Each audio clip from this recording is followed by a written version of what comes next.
रात का अंधेरा धीरे धीरे गहराता जा रहा था। गांव के लोग अपने अपने घरों में जा चुके थे। हवा में अजीब सी खामोशी थी। पुरानी हवेली जो गांव के किनारे पर स्थित थी, कहा जाता था कि वहां एक डायन का वास है। वह हवेली अब खंडहर बन चुकी थी, परंतु उसकी ऊंची दीवारें और जर्जर दरवाजे अभी उसकी भव्यता की गवाही दे रहे थे।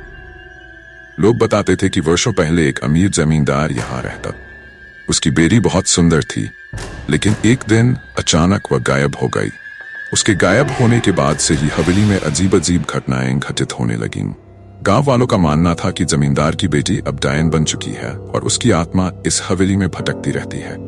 हवेली के पास जाने की हिम्मत किसी में भी नहीं थी।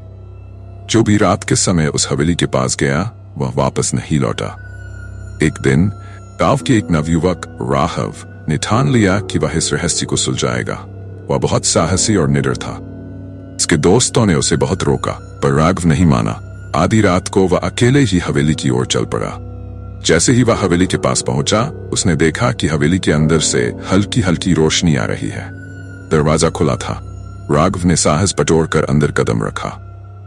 भीतर का दृश्य देखकर उसकी आंखें फटी की फटी रह गईं। वहां एक सुंदर स्त्री खड़ी थी जो पूरी तरह से सफेद वस्त्रों में लिपटी हुई थी। कौन हो तुम?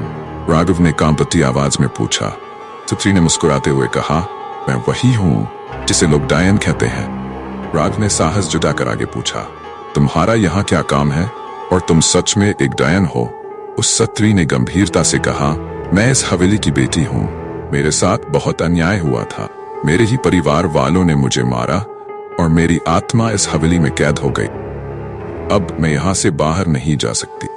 राघव ने उसकी कहानी सुनी और उसे न्याय दिलाने का वादा किया। उसने गांव वालों को सब कुछ बताया।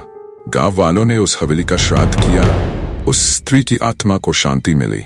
कई साल बाद विक्रम और उसकी पत्नी जया अपने दोस्तों सूर्य, वैशाली, पूजा और राकेश के साथ उसी हवेली की ओर निकले।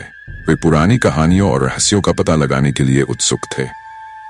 उन्होंने रात में हवेली के पास जाकर कैंप करने का फैसला किया। जैसे ही वे हवेली के अंदर गए, उन्हें अजीब सी आवाजें सुनाई देने लगी। अचानक हवेली की सभी बत्तियां बुझ गईं और चारों ओर अंधेरा छा गया। एक ठंडी हवा का झोंका आया और उनके चारों ओर एक भयानक साया दिखाई देने लगा। वह साया डायन का था।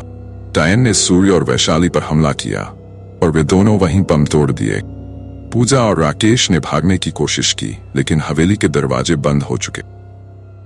विक्रम और जया ने खुद को बचाने की पूरी कोशिश की, लेकिन डायन ने जया को अपनी गिरफ्त में ले लिया। राकेश ने हिम्मत जुटाकर डायन से लड़ने का फैसला किया। उसने विक्रम और पूजा को बचाने के लिए खुद को कुर्बान कर दिया। राकेश की बलिदान से विक्रम और पूजा किसी तरह वहां से भागने में सफल हो गए, लेकिन वे अपने दोस्तों को नहीं बचा पाए। विक्रम और पूजा ने गांव में जाकर सबको इस भयानक घटना के बारे में बताया। गांव वालों ने उस हवेली को हमेशा के लिए बंद कर दिया और वहां जाने की सख्त मनाही कर दी। लेकिन हवेली की डायन अब भी वहां है, अगली शिकार की तलाश में। पुरानी हवेली आज भी गांव के किनारे पर खड़ी है, अपनी भयानक कहानी और डायन की उपस्थिति के साथ। जो भी उस हवेली के पास जाता है, वह वापस नहीं लौटता।